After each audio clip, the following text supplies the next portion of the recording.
Okay. Okay, that video cut, baby. That video cut, but I was getting a little emotional right there. I could feel that. I could feel that.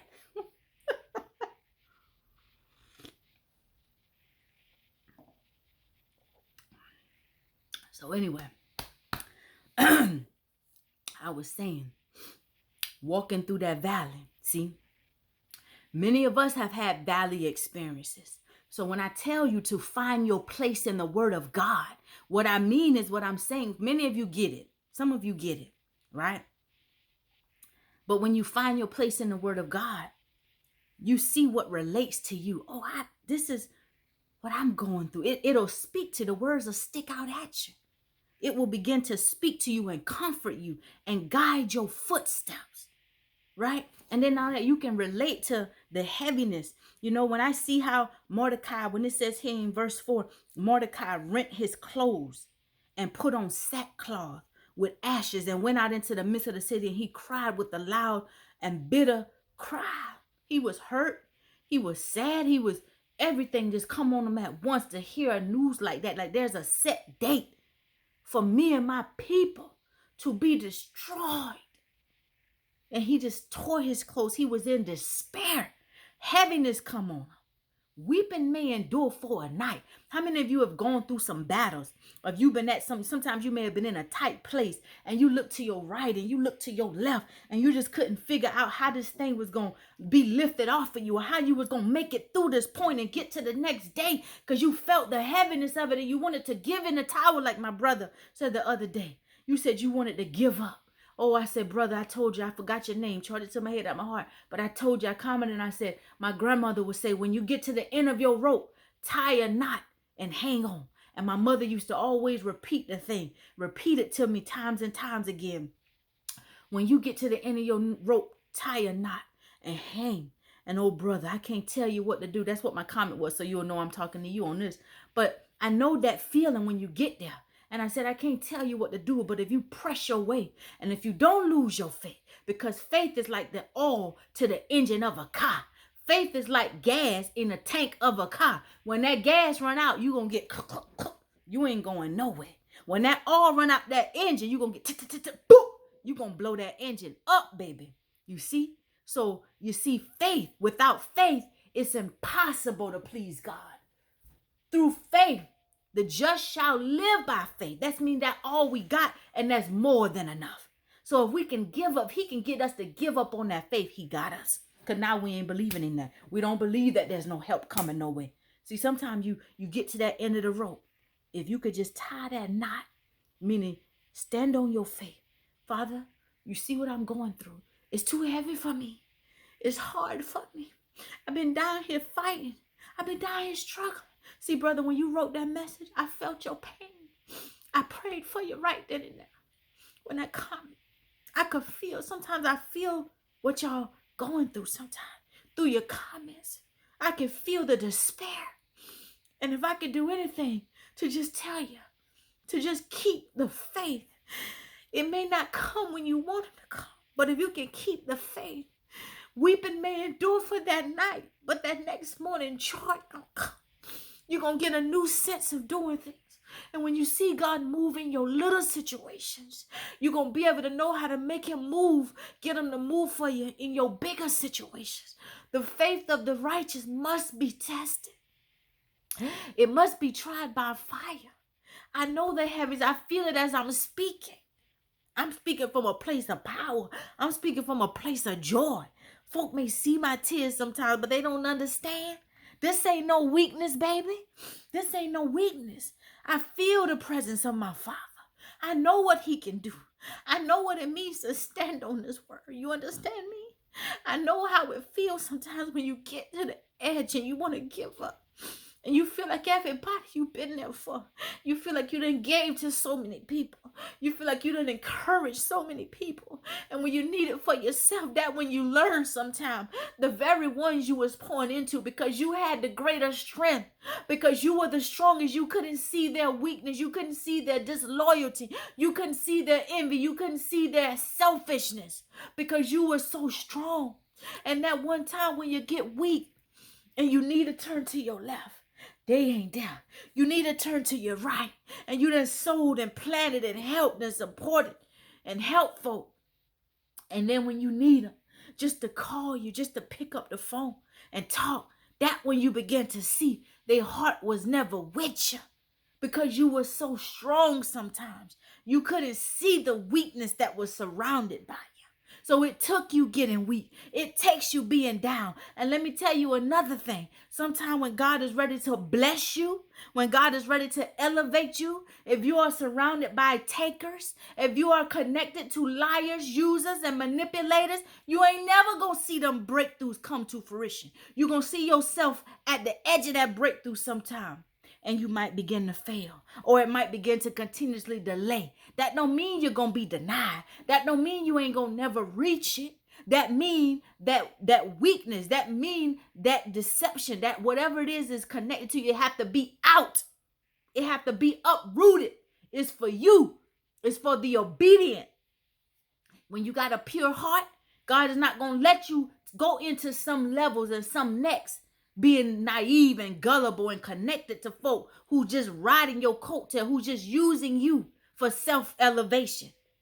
Look at Joshua and Ai. When you get an opportunity, I'm still talking to you, brother. I'm still talking to my brother that say you lost faith. My heart was with you right there when I read your comment.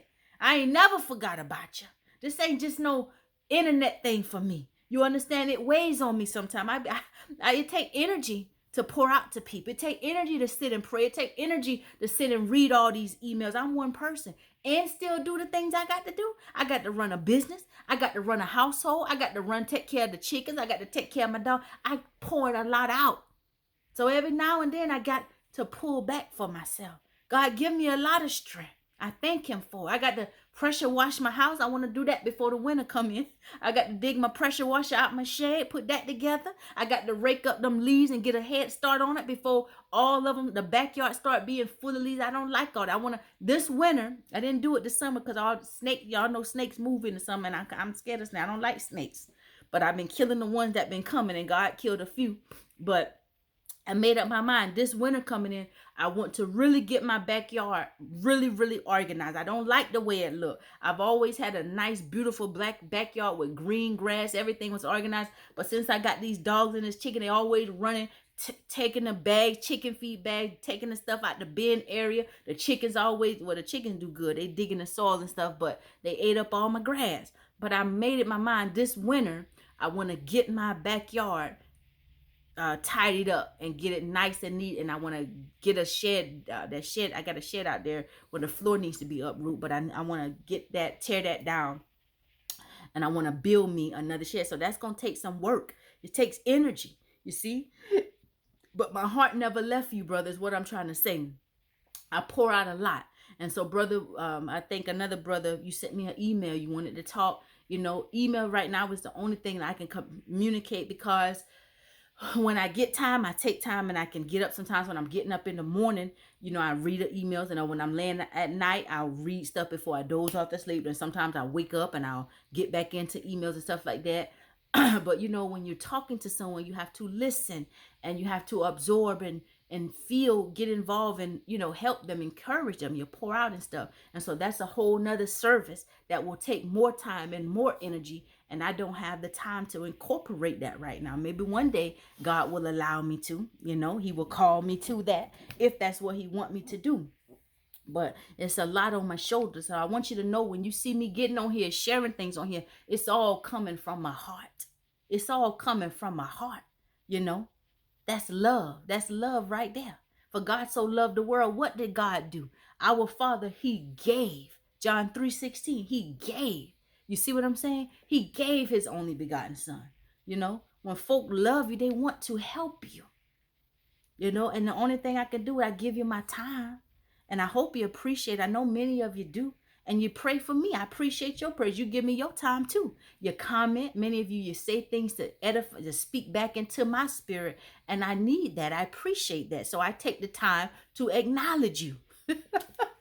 Right? Because you love people, not things, right? And that's what we should get back to.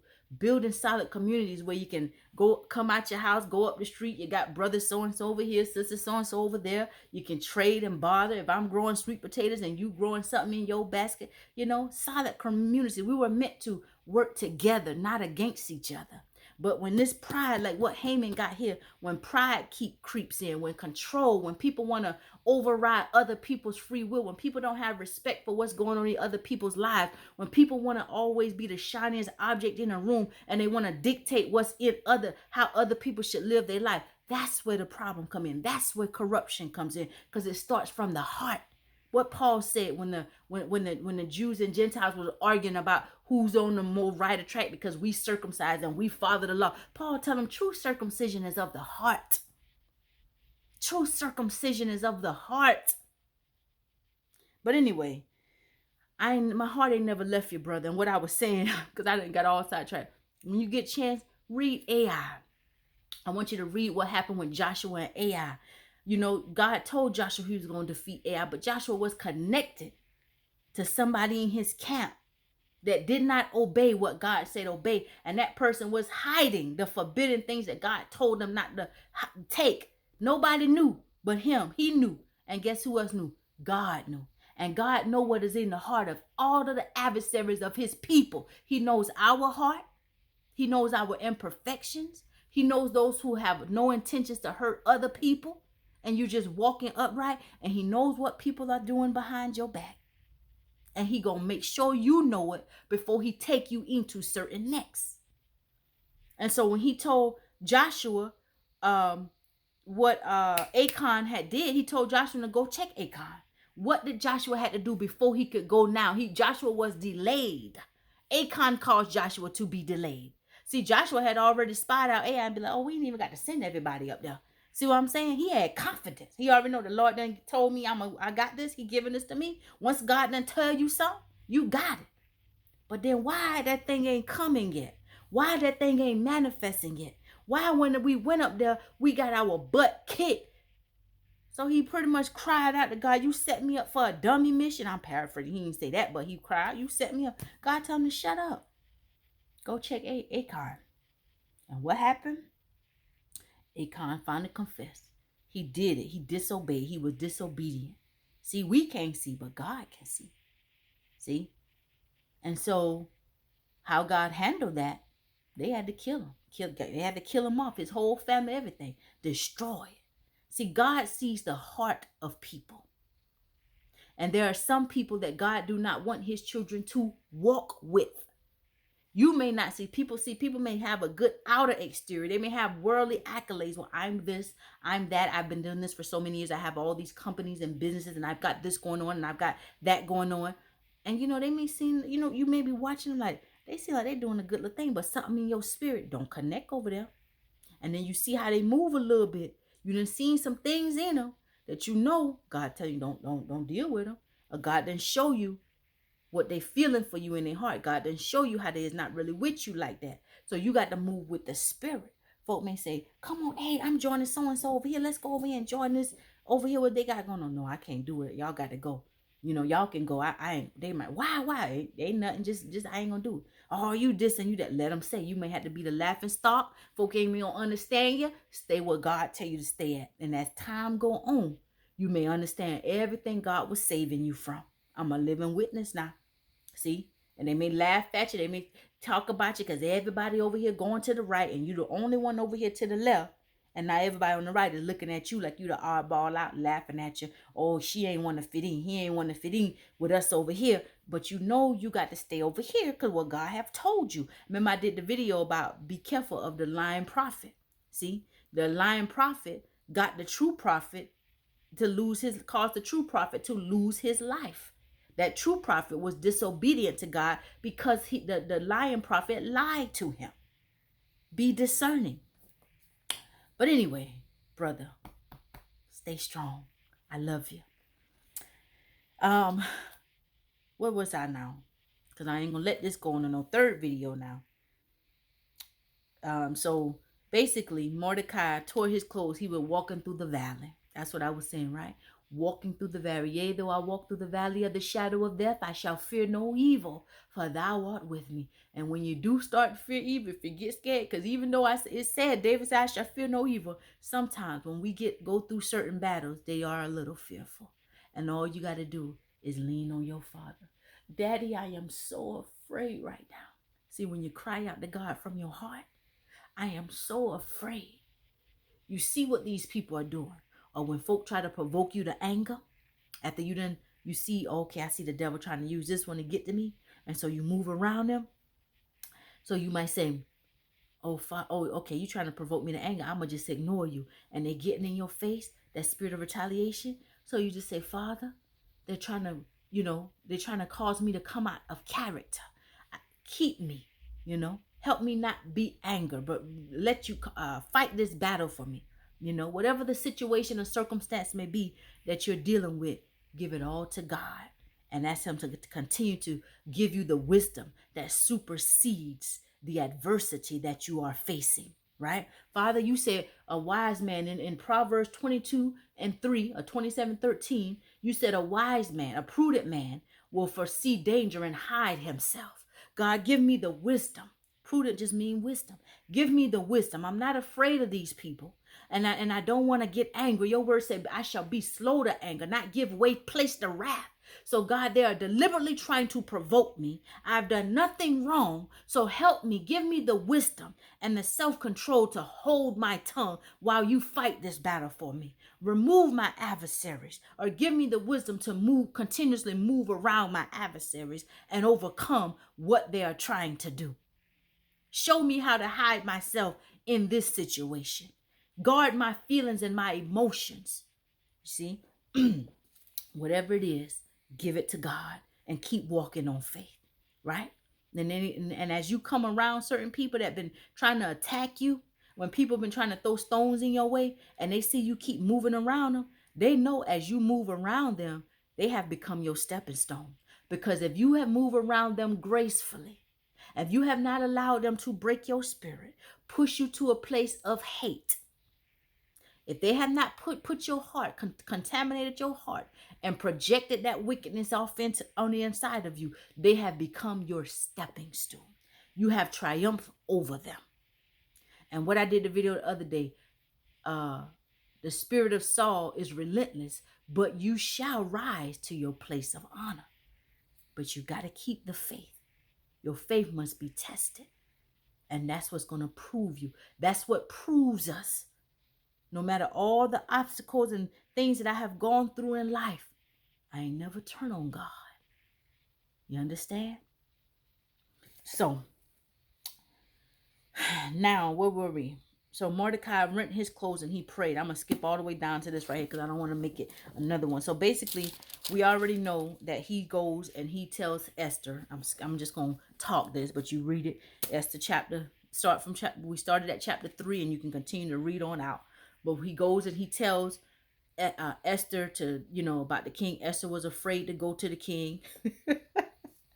Esther didn't want to go to the king. She said, I can't go to the king. I haven't seen him in a few days, blah, blah, blah. No one can go to him except he put out the seven. And Mordecai was like, well, these your people. It's going to be on the blood going to be on your hand or whatever. And then Esther realized, okay, well, give him time. She told all her people to fast for 3 days. So they went on a fast. And then she's like, if I die, let me die. Right? And then she went to the king. Now, if that was some Charleston folk, they would have said, you see Esther? Esther act like she been scared to go talk to her man. Let that be me. I would have run down that hall in that palace and get my man. You see Esther? If I been Esther, that's how them Charleston folk would have said, baby. But look, so anyway, Esther went to the king. He held out his scepter, and she, he asked her what she wanted, and she wanted a dinner. So, where I'm gonna go now? Oh, and I'm gonna say another thing. God will give you honor in the presence of your enemies. See, What did David say? Thou prepares a table before me in the presence of mine adversaries. And many of the adversaries of God's people, they know that table has been set. What came to me earlier, what I was saying earlier in the first video I made this morning, is they're fighting the prosperity. The enemy is fighting the prosperity of God's people. There are some folk, they see the direction that you're heading in. They see your walk with God. And they want to block, they want to stop you and hinder your prosperity. They don't want you to inherit what God has for you. They don't want you to get it the right way. They want to stop it. You understand? But listen, and then I'm going to read this as well. When we see here, Esther said, my petition and my request is what she told the king. If I have found favor in the sight of the king, and if it please the king to grant my petition and to perform my request, let the king and Haman come to the banquet that I shall prepare for them, and I will do tomorrow as the king hath said. Then went Haman forth that day joyful with a glad heart. Pride go before the fall too. We have this story. The story of Esther tells so many different examples where it proves the word of God. What David said, what pride goes before the fall, thou prepare a table before me in the presence of mine enemies. Listen. So here's Haman pride. He done he done paid his own money. He done went to the king, manipulate the king, want to kill these people, right? Thinking everything is going his way. Happy. Ain't got no second thought about that law. These people got a heavy heart. See, most of the time you that being under attack, you that going through things, you got a heavy heart. God, the tears of the righteous, God captures them. They reach heaven. The prayers of the righteous reach heaven. They avail it much. You understand? So when it look like there's nothing going on, you might can't see it in the physical, baby, but I live to tell you that the God of Abraham, Isaac, and Jacob will never leave you nor forsake you. And the righteous shall, not might, shall be recompensed within this earth. You understand me? Before your adversaries. They're going to see what they have done. Many of the people that have betrayed many of you, they're going to realize that they betrayed somebody who sat and ate broke bread with them, who sat in their homes and cooked for them, who bought them groceries, who kept their children, who helped them, who gave them money, who paid bills, who gave them their credit cards and allowed them to use it, and they dishonored them by maxing stuff out and never paying them back. And then they're going to see you rise to a place of elevation, and they ain't going to never be able to have no contact with you. And they're going to beat them, so that thing going to torment them. You ain't mad at them. You done forgave everybody. But see, that's how sometimes God prepare that table before you in the presence of your adversary. All that they done did, all that they done put you through, you gonna rise. Now listen, when I'm gonna stop cutting off. I get a little excited. That's all. I get a little excited. When Haman went, pride go before the fall. That's why I was saying pride go before the fall, right? So Haman, verse 9, I'm on chapter 5, verse 9. Haman went forth that day joyful with the glad heart. And y'all can go back behind me and read the whole book of Esther. It don't even take that long to read because it ain't nothing but, 10 chapters? 10? Yeah, just 10 chapters. It's not even that long, just a few pages. But I'm skipping over this because many of us, we done read this before and gone over it. But I'm just skipping over this till we can get to the points, right? So Haman went forth with a glad heart. But when Haman saw Mordecai in the king's gate, that evil eye, he stood not up nor moved for him. He was full of indignation against God. He was at joy, but when he was full of indignation against Mordecai. But when he was passing by Mordecai, so he just happy-go-lucky, and then he see Mordecai, and Mordecai just sitting there, and that hate just spark up in him. Hate for a man he don't even know personally. Never tried to get to know him. See, pride is attached to greed. Haman was in a place of leadership. And see, there's some people, they sitting in some seats, but God is going to remove them. He's going to remove them. Why? Because they heart ain't right. Remember what I told you a few days ago?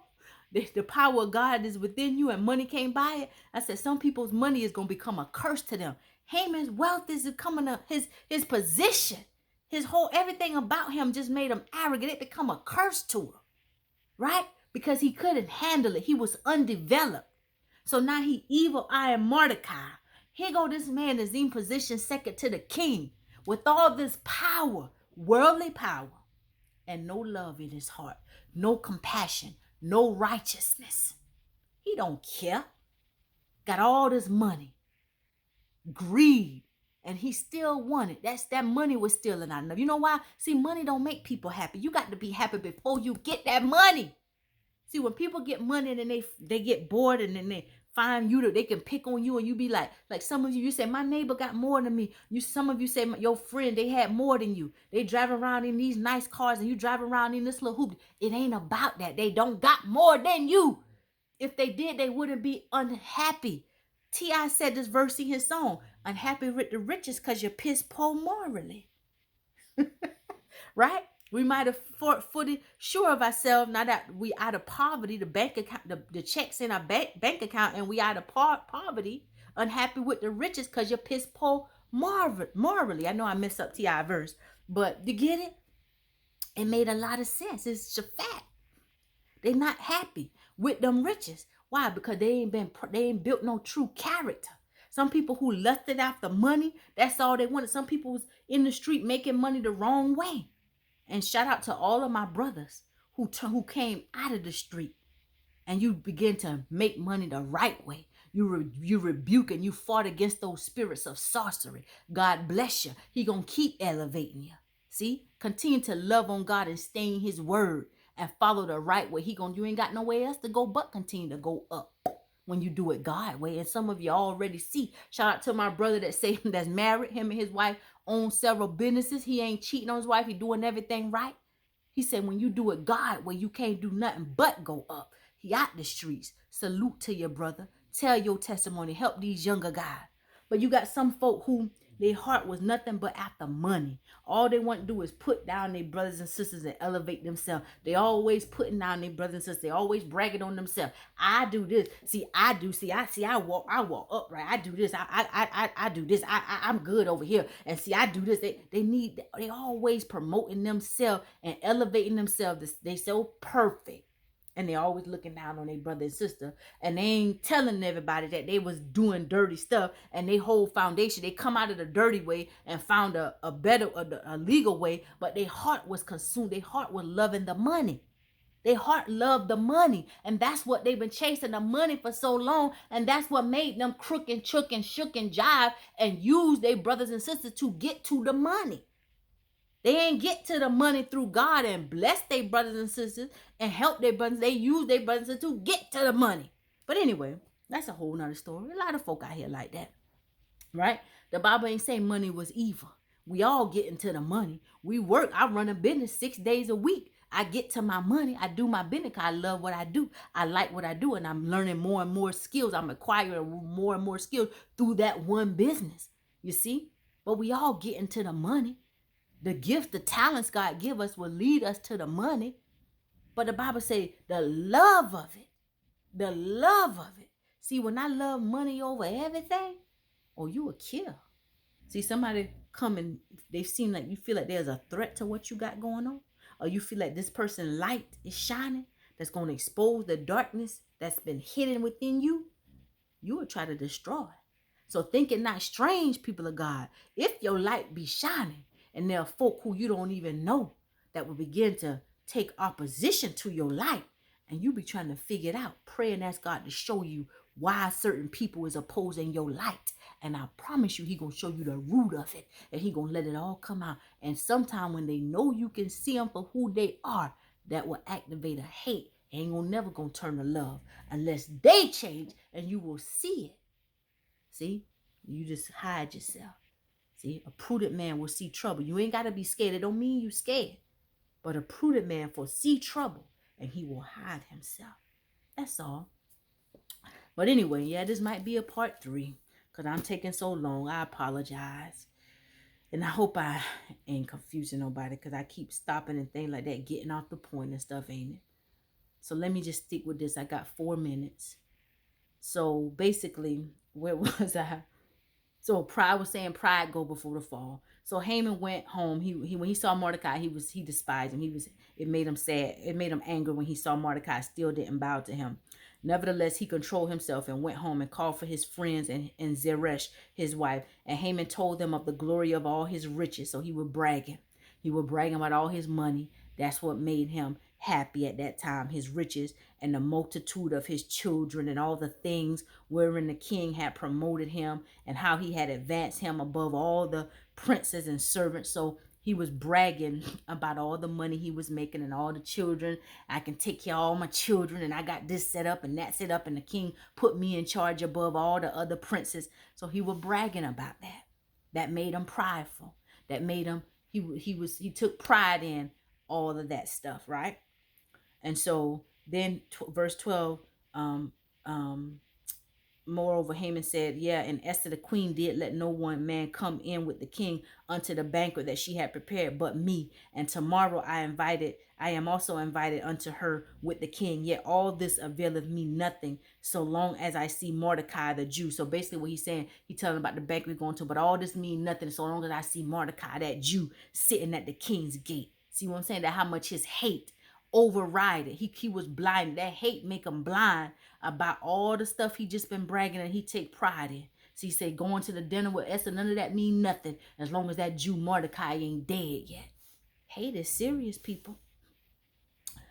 Pride go before the fall. And so his wife and all his friends said unto him, let gallows be made of 50 cubits high, and tomorrow speak thou unto the king that Mordecai may be hanged thereon. Then go thou in merrily with the king unto the banquet. And the thing pleased Haman, and he caused the gallows to be made. And see, this is why it's not good to be married to no foolish woman or no foolish man, period. This is why it's not good to be married to nobody that ain't got the spirit of God in them. You look for the spirit when you're looking for a spouse. You know, you buy all the characteristics. You can study all the books on relationship. You can listen to every advice anybody want to give you. But at the end of the day, when you was somebody, many of you who are empathetic folk, who walk in the spirit of God, who got the DNA of the Father on the inside of him, you have to marry by the spirit. That's how you will know your soulmate. You got to marry by the spirit. And it take time. Nobody can be your friend. How they going to be your spouse?